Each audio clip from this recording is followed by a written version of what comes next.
നമസ്കാരം. കോൺഗ്രസിൻ്റെ യുവ നേതാവിൻ്റെ ഗർഭചിത്ര കഥയ്ക്ക് പിന്നാലെ ഇതാ രേണു സുധിയുടെ ഗർഭചിത്രവും ചർച്ചയാവുന്നു. പരിവൃത ശിരോമണികളായ ചിലരാണ് രേണുവിനെതിരെ ഒരു വോയിസ് കോൾ വെച്ച് കളി തുടങ്ങിയിരിക്കുന്നത്. പുറത്തു വന്ന എല്ലാ വീഡിയോകളും ഒരേ അച്ചിലിട്ട് വാർത്തവ തന്നെ.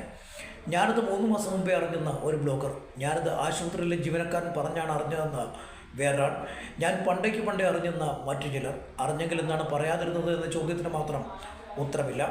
ഇത്തരം വാർത്തകൾക്ക് പിന്നിൽ ചേതോവികാരം രേണു സുധിയെ ഏത് വിധേനയും ബിഗ് ബോസിൽ നിന്നും ചാടിക്കുക എന്നത് തന്നെയാണ്. വെറും ഒരു ആരോപണം ഉന്നയിക്കും പോലെയല്ല ഈ ആരോപണം.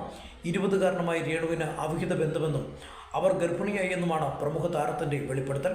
മുഖം ഷാളിട്ട് മറിച്ച് ചങ്ങനാശ്ശേരിയിലെ സ്വകാര്യ ആശുപത്രിയിൽ ഇവർ ചികിത്സയ്ക്കെത്തി എന്നുവരെയുള്ള വോയിസാണ് ഇപ്പോൾ പ്രചരിക്കുന്നത്. ഏറെക്കാലം അവരുടെ ചങ്കായി നടന്ന ഒരു നടിയും ഇപ്പോൾ രംഗത്ത് വന്നിട്ടുണ്ട്. ഇന്നലെ അവർ നൽകിയ ഇൻ്റർവ്യൂവിൽ താൻ രേണുവിന് വെച്ച് റീച്ച് ഉണ്ടാക്കാനല്ല ശ്രമിക്കുന്നതെന്ന് പറഞ്ഞിട്ടുണ്ട്. ഇതിൽ നിന്നെല്ലാം ഒരു വസ്തുത വ്യക്തമാണ്. ഏതെല്ലാമോ കോണുകളിൽ നിന്നും രേണുവിനെതിരെ സംഘടിതമായി സൈബർ ആക്രമണങ്ങൾ ശക്തമാണ്. രേണുവിന് PR ടീം ഉണ്ടെന്ന് സോഷ്യൽ മീഡിയയിൽ തള്ളുന്നവർ അന്തരീക്ഷത്തിൽ എവിടെ നിന്നോ ഇവർക്കെതിരെ ഉയർന്നു വരുന്ന വാർത്തകളെയും കാണാൻ തയ്യാറാകണം. രേണു ബിഗ് ബോസിലേക്ക് പോകും മുമ്പ് ഈ വാർത്തകൾ പുറത്തു വന്നിരുന്നുവെങ്കിൽ അതിന് കുറെ കൂടി വ്യക്തത വരുമായിരുന്നു. എന്നാൽ ഇപ്പോൾ പുറത്തു നടക്കുന്ന സംഗതികളൊന്നും തന്നെ രേണു സുധി അറിയുന്നതേയില്ല. കോൺഗ്രസ് നേതാവിന് സംഭവിച്ചതും ഇതുതന്നെയാണ്.